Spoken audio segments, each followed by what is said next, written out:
Bismillahirrahmanirrahim. Assalamualaikum warahmatullahi wabarakatuh. Perkenalkan, kami dari kelompok 2 SIF D Praktikan Analisa Farmasi Kuantitatif Universitas Sriwijaya. Di sini kami ingin menjelaskan materi mengenai titrasi argentometri atau titrasi pengendapan.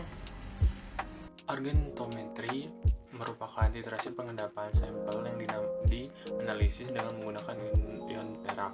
Biasanya ion-ion yang ditentukan dalam titrasi ini adalah ion halide, contohnya itu Cl-, Br-, dan iodium. Reaksi yang digunakan dalam praktikum ini berupa larutan AgNO3. Berdasarkan terbentukannya endapan, Cl- ditambah dengan Ag+ menjadi AgCl dan terbentuk endapan putih. Prinsip titrasi argentometri adalah reaksi pengendapan yang mencapai keseimbangan pada setiap penambahan titrat. Tidak adanya zat pengotor yang mengganggu dan diperlukan indikator untuk melihat titik akhir titrasi. Seperti yang pada slide berikut. Dari titrasi pengendapan atau argentometri, yaitu yang pertama, reaksi zat yang dititrasi dengan petitar harus cepat. Reaksi sempurna secara kuantitatif. 3. Tidak adanya reaksi tambahan yang mempengaruhi stokiometri antara titrasi dengan larutan baku primer. Yang keempat yaitu titik akhir titrasi jatuh berdekatan dengan titik ekvivalen. Terima kasih. Teori kurva titrasi pengendapan. Dari hasil yang didapat, kurva titrasi argentometri mempunyai KSP AgCl sebesar 1 kali 10 pangkat min 10, KSP AgBr sebesar 2 kali 10 pangkat min 12, dan KSP AgI sebesar 1 kali 10 pangkat min 16, sehingga dapat disimpulkan semakin kecil KSP, semakin besar K untuk reaksi. Indikator untuk titrasi pengendapan yang melibatkan perak. Yang pertama, metode Mohr, menggunakan ion kromat untuk mengendapkan Ag2CrO4 coklat. Yang kedua, metode Volhard, menggunakan ion Fe3 untuk membentuk sebuah kompleks yang berwarna dengan ion SCN-. Yang ketiga, metode Fajans, menggunakan indikator-indikator adsorpsi. Berikut ini adalah tabel perbedaan antara metode Mohr, Volhard, dan metode Fajans. Faktor-faktor yang mempengaruhi pengendapan. Keberhasilan proses pengendapan sangat dipengaruhi oleh berbagai macam faktor, diantaranya yang pertama temperatur, yang kedua pemilihan pelarut, yang ketiga ion sekutu, yang keempat efektivitas, yang kelima efek pH, yang keenam efek hidrolisis, yang ketujuh efek pembentukan kompleks. Dan pengaruh ini dapat dijadikan sebagai dasar untuk memahami titrasi argentometri dan gravimetri. Faktor-faktor. Ada faktor temperatur dan pemilihan pelarut.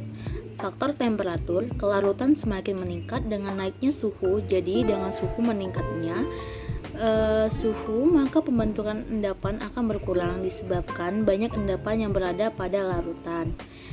Dan faktor dari pemilihan pelarut, garam anorganik mudah larut di dalam air dibandingkan dengan pelarut organik seperti alkohol atau asam asetat. Setiap pelarut memiliki kapasitas yang berbeda dalam melarutkan suatu zat dan memiliki kelarutan yang berbeda. Ada pun faktor-faktor lain yaitu efek ion sekutu, efek aktivitas. Efek ion sekutu, kelarutan endapan akan berkurang jika dilarutkan dalam larutan yang mengandung ion sinertis yang dibandingkan dalam air saja. Sebagian contoh, kelarutan FeOH3 akan menjadi kecil jika dilarutkan dengan NH4OH dibandingkan dengan air. Efek aktivitas bergantung kepada molaritas. Molaritas merupakan aktivitas yang terjadi dalam larutan yang sangat encer. Jika konsentrasi larutan makin pekat, maka koefisien aktivitas atau F menurun cepat akibat gaya tarik lebih besar yang terjadi antara ion yang berbeda muatannya. Faktor yang selanjutnya adalah hidrolisis metal, di mana ketika suatu hidroksida metal terurai dalam air. Di situasi ini ANOK dengan pembahasan efek hidrolisis, di mana pH-nya dapat berubah secara nyata. Kemudian pengaruh ion kompleks. Kelarutan garam yang tidak mudah larut akan semakin meningkat dengan adanya pembentukan kompleks antara ligan dan dengan kation garam. Contohnya, AgCl akan naik kelarutannya ketika ditambahkan oleh NH3 karena terbentuknya kompleks AgNH3,2Cl. Selanjutnya, efek pH. Kelarutan endapan Garam yang mengandung anion dari asam lemah dipengaruhi oleh pH karena penggabungan proton dengan anion endapannya. Contohnya, endapan AgCl akan semakin larut dengan adanya kenaikan pH. Yang terakhir adalah pengaruh hidrolisis. Jika garam dari asam lemah dilarutkan dalam air, maka akan terjadi perubahan konsentrasi dari ion H+, di mana menyebabkan kation dari garam tersebut mengalami hidrolisis dan meningkatkan kelarutan dari garam tersebut. Kesalahan-kesalahan dalam titrasi. Yang pertama, pembuatan larutan baku dan pembacaan skala Buret. Kedua, kesalahan penimbangan dan pelarutan pada saat titrasi. Kemudian, kesalahan pengocokan yang kurang kuat, titrasi terlalu cepat dan jumlah indikator yang tidak tepat, serta adanya pengaruh cahaya atau kontaminan reduktor lain. Baiklah, yang selanjutnya itu adalah solusi kesalahan titrasi. Jadi pengocokan itu harus kuat dan mengeliminasi kesalahan sistematik. Dan selanjutnya itu adalah penggunaan indikator itu harus tepat pada saat endpoint. Titrasi harus dilakukan cermat sambil mengamati perubahan warna, menghindari cahaya dan kontaminan yang berasal dari pelarut.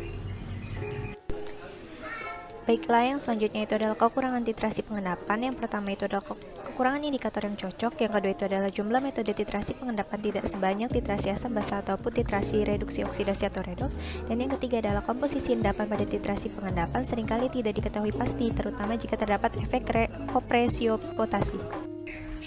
Baiklah, sekian presentasi mengenai titrasi argentometri atau titrasi pengendapan. Semoga ilmu yang kami sampaikan bermanfaat, dan kurang lebihnya mohon maaf. Wabillahi taufiq wal hidayah. Wassalamualaikum warahmatullahi wabarakatuh.